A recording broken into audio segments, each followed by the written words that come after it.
So we're going to look at the different rules of exponents. Rules of exponents when we have positive exponents. So our exponents will all be positive. So the first rule we're going to talk about is the product rule. Okay, so before I give the rule, let's look at an example. So leave a little space for the rule. But let's do an example with all just numbers first, and then we'll throw in some variables. So let's say I have 2 to the third power times 2 squared. So this means 2 to the third power, that means 2 times 2 times 2, and then 2 squared is 2 times 2. So basically, if we kind of go back to what the rules of exponents are, how we'd write this in exponential form, this is 2 to the fifth power because it's 2 multiplied 5 times. So if I actually calculate this, 2 to the fifth power, simplified, this is going to be 32. But if you kind of look at this, what the rule is going to be, if we go back up to the rule, if I have a to the mth power times a to the nth power, so they have to be the same base, like in this example, the bases are both 2. The exponents could be different though, that's why I'm using an m and an n, not the same variable. What we can do, shortcut, is add the exponents together. So this becomes a to the m plus n. So if we just jumped and used the rule right away, when we initially saw the problem, we can say, okay, this is 2 to the fifth power, calculate that, 32. So let's do a few more examples with the product rule.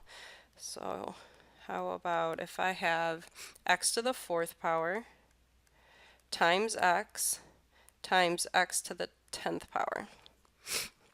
So using the product rule, that means I have all the same base of x. All three terms, or all three parts of the term, have a variable of x. So if I add the exponents, so I'm just going to kind of write this looking like the rule. So this is 4 plus x on its own, that's like an exponent of 1, and 10.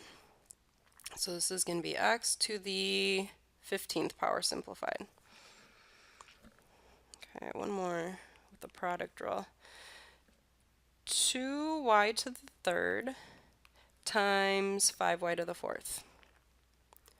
Okay, so here, well, the product rule part of this, if we combine the y's, we have y to the third times y to the fourth. So we can combine those because they're the same base. To the third power and to the fourth power combined will be to the seventh power.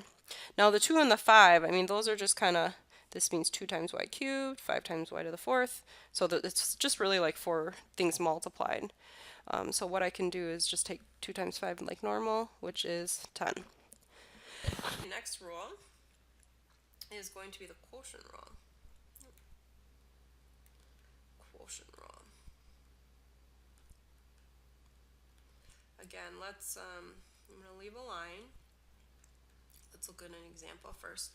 So if I have 3 to the 6th power divided by 3 squared. So if we wrote this out, that means on top we'd have 3 times 3 times 3 times 3 times 3 times 3, 6 times. Bottom, I'm going to have 3 times 3. So what's going to happen is I'm going to have cancel, cancel. I'm going to be left with 4 3's, so 3 to the 4th.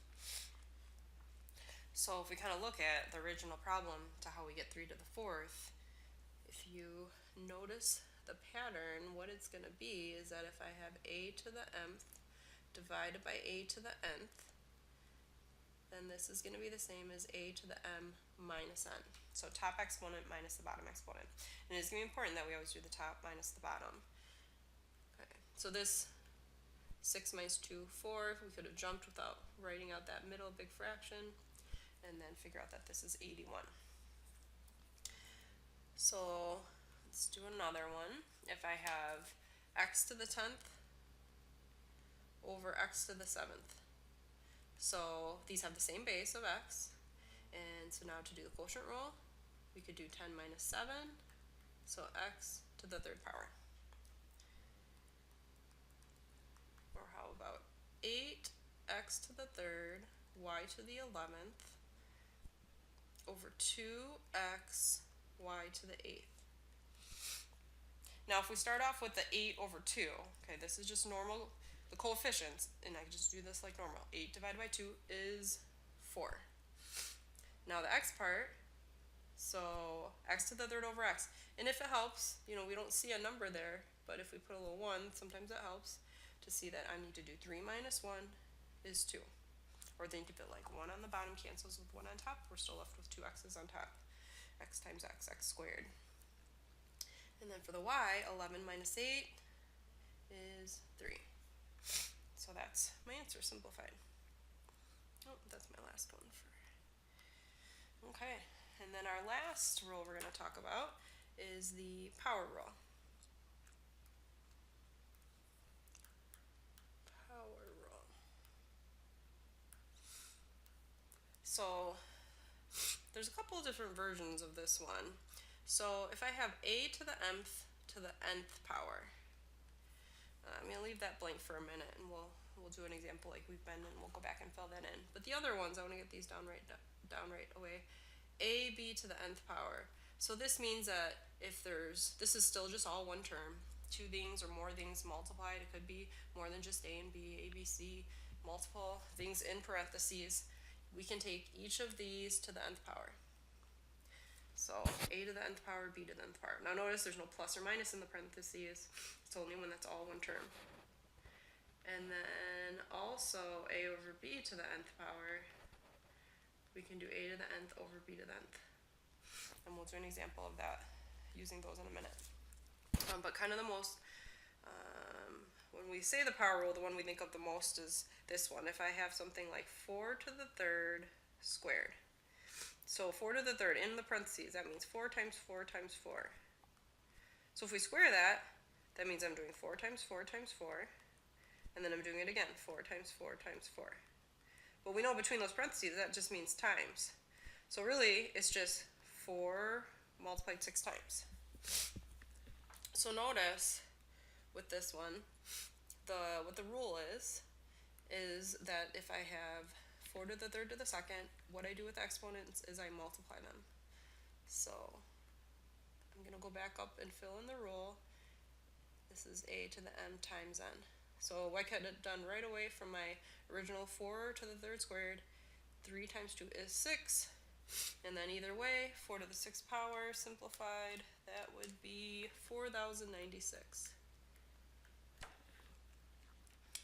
Okay, how about this one? If I have in parentheses y squared to the 8th power. So it's a power to a power, so 2 times 8, that's me y to the 16th. Or how about in parentheses 3x y squared to the 4th. Okay, so now this is, not only is it the first rule we just did with the last two examples, it's also this ab to the nth power.